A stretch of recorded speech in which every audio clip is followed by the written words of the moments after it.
Hello, and today is Tuesday,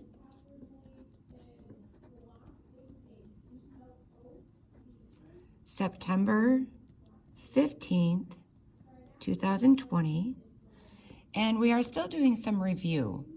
I want to make sure that you guys have the skills that will let us move forward, and today's skill is adding decimals. And we are also going to be subtracting decimals.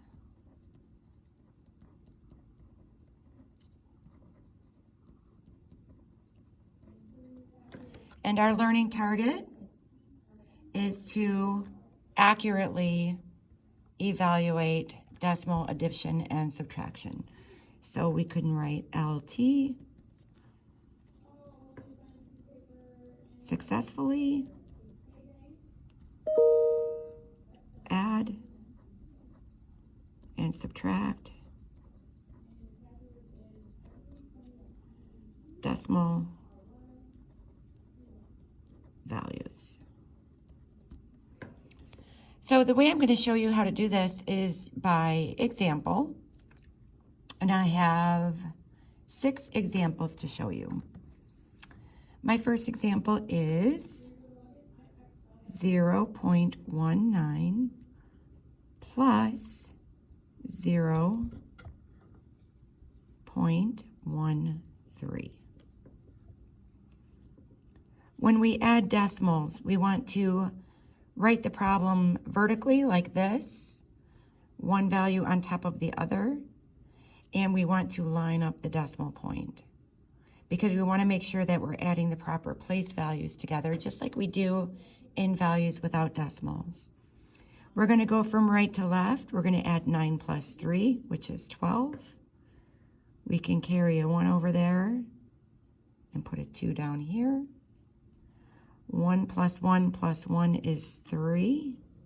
Bring down the decimal, and our initial value is 0. So our final answer is 0.32. The next example I will show you is a subtraction problem.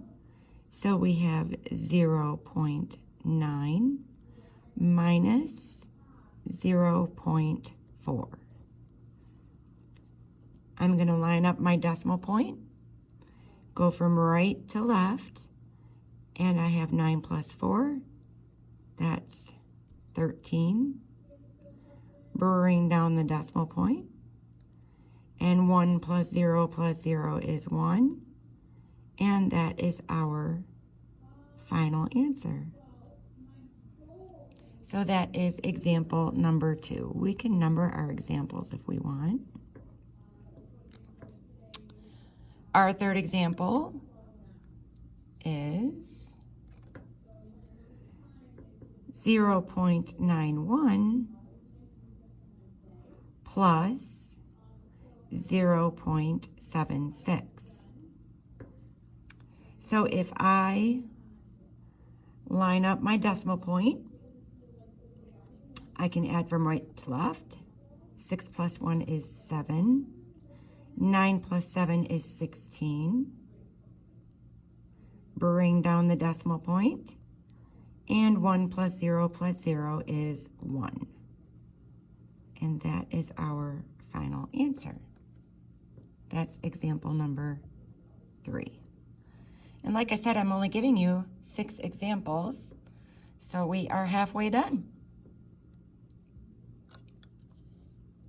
Our next example is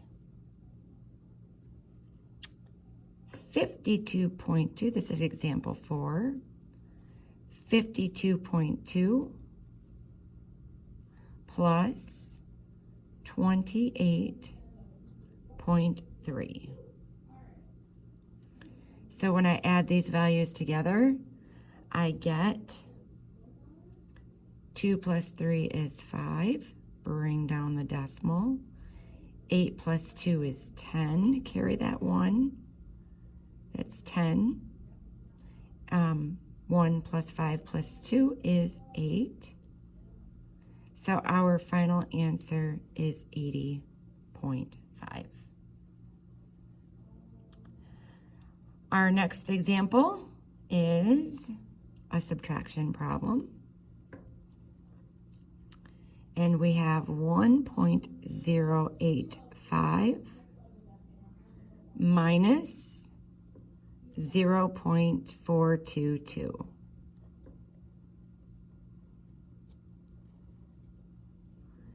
Five minus 2 is 3. 8 minus 2 is 6.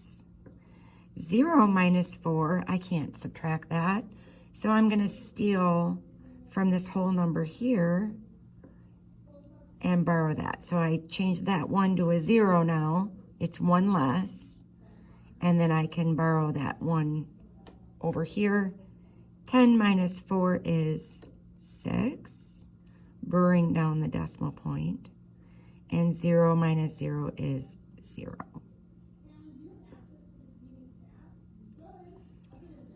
And that is our final answer there.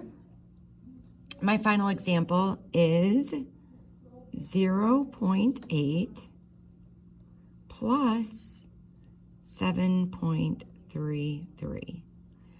So when we have a number 0.8 plus 7.33, I need to write that problem vertically. It's the only way we're guaranteed to get it right every time. So I'm going to write 0.8.